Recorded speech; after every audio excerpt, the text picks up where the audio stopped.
Olá, meus amores. Nesse vídeo eu vou falar um pouco vou falar uma breve história, né, e origem do baralho cigano. Então eu tô aqui com o meu livro na mão e eu vou ler essa história aqui e deixar registrado no vídeo para vocês, tá bom? Então preste atenção, qualquer dúvida pode me perguntar no grupo, no Telegram, tá bem? Então vamos lá. Baralho cigano, breve história e origens. É, desde a aurora dos tempos, eu adoro esse tipo de história. A capacidade de prever o futuro em buscar respostas, né, para as dúvidas mais profundas tem fascinado a humanidade. E muitos foram as maneiras pelas quais nossos ancestrais buscaram decifrar os sinais e as mensagens ocultas que falaram sobre a vida deles. A observação das nuvens, a interpretação dos sonhos, a posição e o movimento dos astros, o voo dos pássaros, todos esses caminhos foram fundamentais, foram ferramentas usadas para enxergar e entender os autoconhecimentos vindouros, compreender a si mesmo e o próprio destino. Então, ou seja, desde os tempos antigos, de lá de trás, isso vem aí vamos colocar, de milênios, né? Nossa, milênios mesmo, assim, centenas de anos, ou dos séculos passados, né?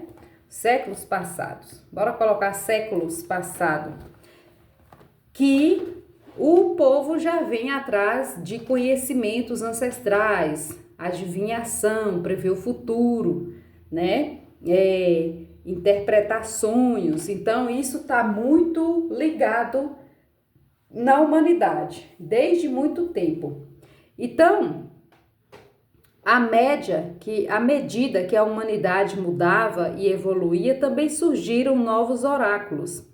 Então, ou seja, antigamente o povo usava aí o que? Os astros, né? O voo dos pássaros. Lembra dos pássaros com a cartinha na boca? Né? O telegrama, era o telegrama do tempo, da época. E também usava as nuvens, né? As nuvens. Nossa, será como que seria, né? Acho que era mágico aquele tempo lá. O autoconhecimento vindouro. Então, à medida que a humanidade mudava e evoluía, também surgiram novos oráculos, ou seja, novas ferramentas que permitiriam enxergar o futuro e responder às perguntas que intrigavam a alma humana. Contudo, hoje em dia, poucos desses métodos de adivinhação são tão conhecidos e procurados quanto a cartomancia. Então, ou seja, a cartomancia está em número 1 do topo, né? A previsão oracular por meio de cartas. E ao longo dos últimos séculos, diversos sistemas de cartomancia foram desenvolvidos. Então hoje tem aí a rodos, né? Que você caçar de oráculo aí, eu acredito que você vai achar. Tô caçando aqui. Entre eles, o mais popular são o tarô, que é esse daqui, vou mostrar para vocês que tá aqui. O tarô, que eu tenho esse tarô aqui, que é o tarô clássico, né, da White Waite, né? Esse é o mais conhecido tarô. Esse aqui, deixa eu pegar os arcanos maiores para mostrar aqui para vocês. Que é esse aqui, olha. Que é esse aqui, né? Aqui o Cavaleiro de Ouros. Deixa eu pegar aqui uma figura conhecida. A sacerdotisa, a carta do carro, rei de espada, colado aqui. Esse é o tarô. Já mostrei aqui, esse é o tarô, né? Esse aqui é o tarô. E o baralho cigano. Petit Lenormand, que é esse aqui, ó. Esse aqui, as cartas são essas aqui, bastante conhecida, né? Bastante conhecida. O cigano, bastante conhecido. O cachorro, o navio. Isso daqui todo mundo conhece. O baralho cigano. Este último, tendo belos e profundos laços com a espiritualidade do nosso país, onde, com certeza, o baralho cigano é um dos mais populares oráculos, bem como um dos mais utilizados para consultas, não é? E é por isso que você está aqui assistindo, porque você está com o baralho cigano na sua mão, né? Embora suas raízes estejam na Europa do século XVIII, foi aqui em solo brasileiro, com o povo naturalmente inclinado na magia, ao misticismo e à diversidade espiritual e religiosa, que esse misterioso baralho pôde florescer de maneira especial, adquirindo novas características, significados e métodos tanto de leitura quanto de interpretação. Então, o povo cigano, os ciganos, né, do século XVIII, foram eles que trouxe o baralho cigano, foram eles que popularizou, né, o baralho cigano desde lá do século XVIII. Então, eles trouxeram aí, junto com a conexão com a espiritualidade. O baralho cigano, também conhecido como tarô cigano ou Petit Lenormand. Esse aqui é o Petit Lenormand. Aí depois foi inventando vários outros. Hoje tem baralho para tudo quanto é coisa. Conforme já mencionado na introdução, né, deste livro, é formado por um conjunto de cartas numeradas de 1 a 36 cartas, cada uma trazendo por... Cadê Jesus? Cada uma trazendo um símbolo ou imagem principal que dá nome à carta, carregando determinado significado que pode ser interpretado para se prever o futuro, responder à pergunta da vida cotidiana ou até mesmo questões extremamente profundas e complexas. Então, cada deck desse, cada baralho desse, vou pegar aqui a carta da criança, vem com uma figura, com uma numeração e algumas vêm com um nome aqui. Essa daqui fala a criança.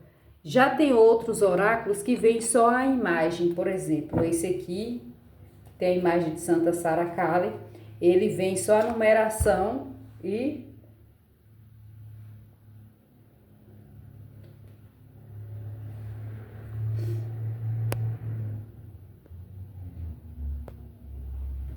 vem só a numeração e a figura.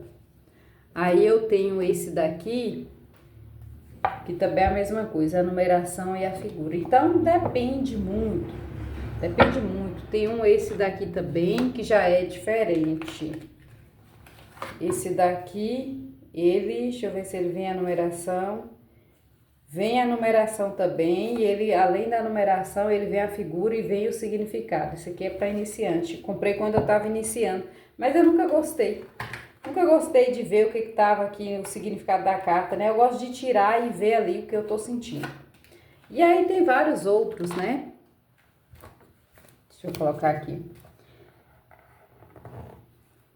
Então, nesse sentido, o baralho cigano pode trazer mensagens importantes para o direcionamento interior e o autoconhecimento de quem o consulta.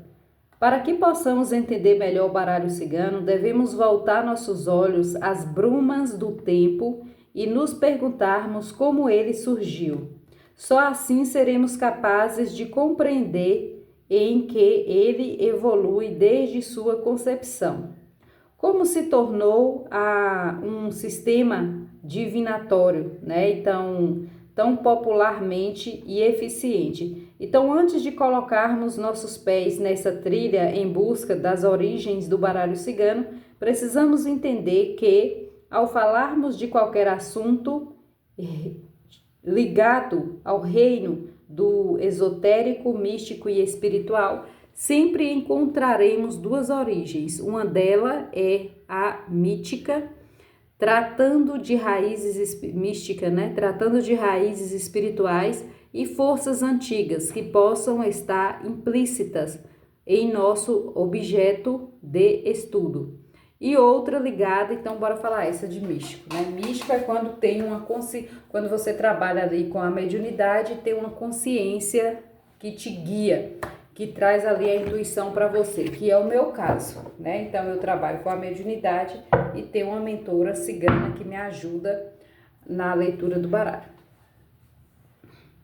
E outra ligada à sua história, muitas vezes bem diversas, como mesmo aposta às lendas e narrativas que trazem das raízes espirituais com o baralho cigano.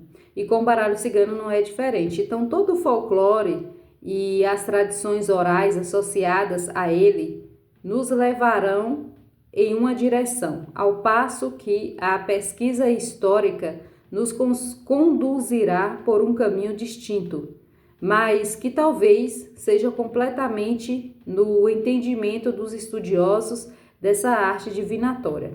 E automaticamente isso nos leva a uma pergunta: qual desses caminhos é o correto? Eu já me fiz essa pergunta e eu deixei e eu me respondi. No meu caso, o meu caminho correto a trabalhar com o oráculo é a minha e usar a minha intuição, né? É claro que eu utilizo também na interpretação, mas eu uso mais a minha intuição.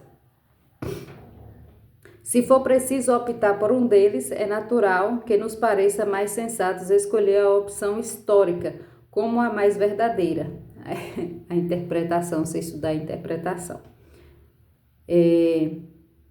Entretanto, não nos interessamos pelo baralho cigano apenas como artefato histórico, mas principalmente como um sistema divinatório de caráter esotérico. Por isso, do ponto de vista místico, não podemos considerar apenas os elementos históricos que envolvem o baralho cigano. Então é preciso também compreender as raízes espirituais das quais ele se torna receptáculo e depositário e que colaboram para formar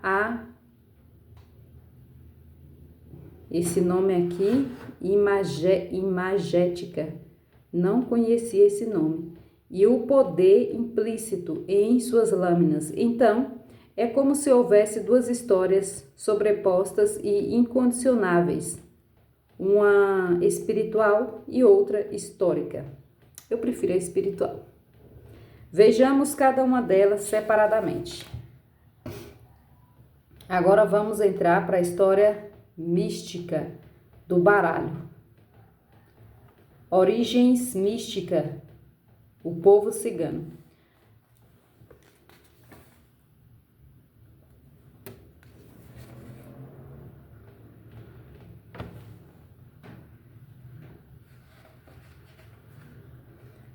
A história e lendas que acompanham o baralho cigano são muitas. Dizem elas que esse era um sistema de cartas ensinado em famílias ciganas, transmitindo oralmente, cujo método era secreto e repassado apenas aos membros desse povo. Ao pensarmos no cigano, logo nos vem à mente imagens de festas e muita música, caravanas coloridas, bolas de cristal, leitura das linhas das mãos e adivinhação por meio das cartas. Tudo isso nos leva a perguntar: quem, afinal, são os ciganos? É bastante difícil falar sobre o povo cigano, pois suas tradições sempre foram preservadas e transmitidas oralmente, e a maioria dos registros históricos do documento sobre esse povo foi escrita sobre a óptica de outros povos das regiões por onde passaram, e não por eles próprios, envolvendo em um véu de segredo. Suas tradições e costumes são mantidos como um conhecimento interno e reservado. Na atualidade, estima-se que haja em torno de 10 milhões de ciganos pelo mundo afora. Hoje há muitos povos ou clãs ciganos diferentes, mas podemos perceber em todos eles ligações linguísticas e culturais, o que acaba caracterizando-os como um mesmo povo. Além disso, há uma semelhança na aparência. Os ciganos sempre foram descritos pelos europeus como um povo de pele, cabelo e olhos escuros, indicando uma origem comum e marcando-os como estrangeiros às terras europeias. Estudos linguísticos, históricos e antropológicos apontam o povo cigano como originário do norte da Índia, mais especificamente uma área dominada por Punjab. O povo cigano veio da Índia, né?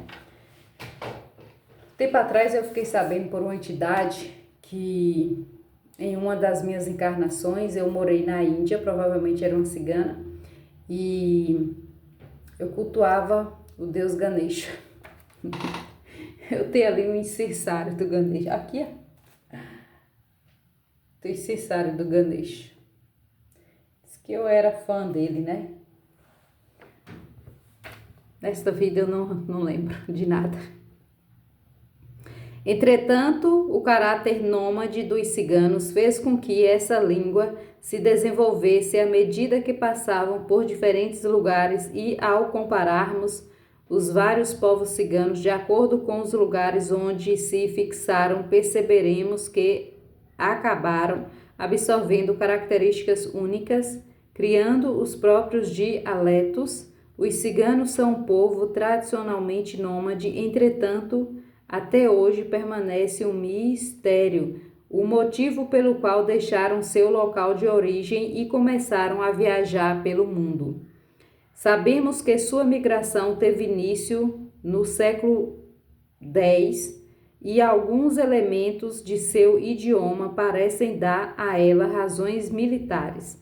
As terras do norte da Índia passaram a ser invadidas por uma série de tribos arianas, o que sugere o deslocamento de parte do povo daquela região e do início de peregrinações.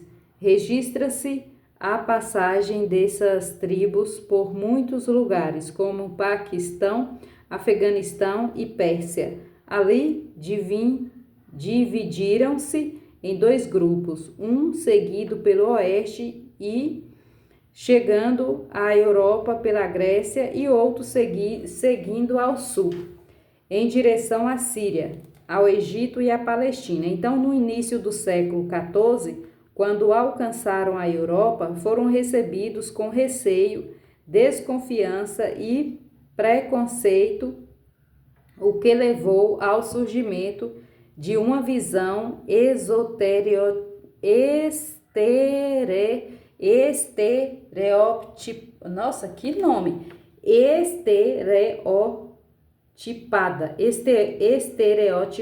e negativa desse povo, que perdura até nos dias atuais.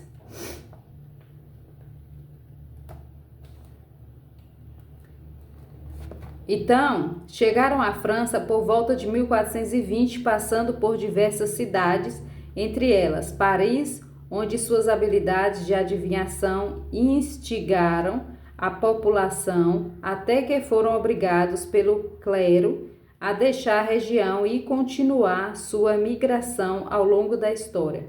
Foram perseguidos e até mesmo escravizados, com leis específicas que autorizavam a captura e o comércio de pessoas pertencentes ao povo cigano. O povo cigano gosta muito de comércio, né?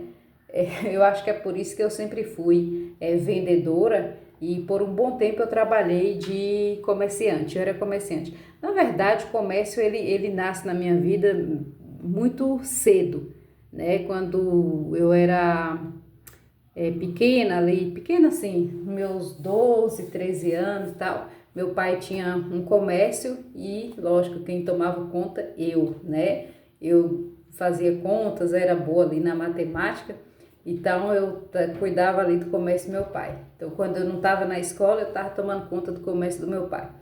Então ali eu vendia, recebia, fazia contas, ajudava também na administração ali de comprar os produtos e tudo mais. Mesmo eu na cidade, né, pequena ali, 12, 13, 14 anos ali, eu estava na administração. Então eu tenho isso desde pequena. E eu nunca trabalhei um dia de serviço para ninguém, eu sempre trabalhei para mim, né? E cresci, fui trabalhar com vendas. Então eu sempre trabalhei com vendas. Depois eu fui para a feira, trabalhar ali. Então o comércio tá acho que na alma, né? Não é nem no sangue, na alma. Eu vou finalizar esse vídeo por aqui e depois vou gravar o restante para não ficar muito grande. Coloque o fone de ouvido.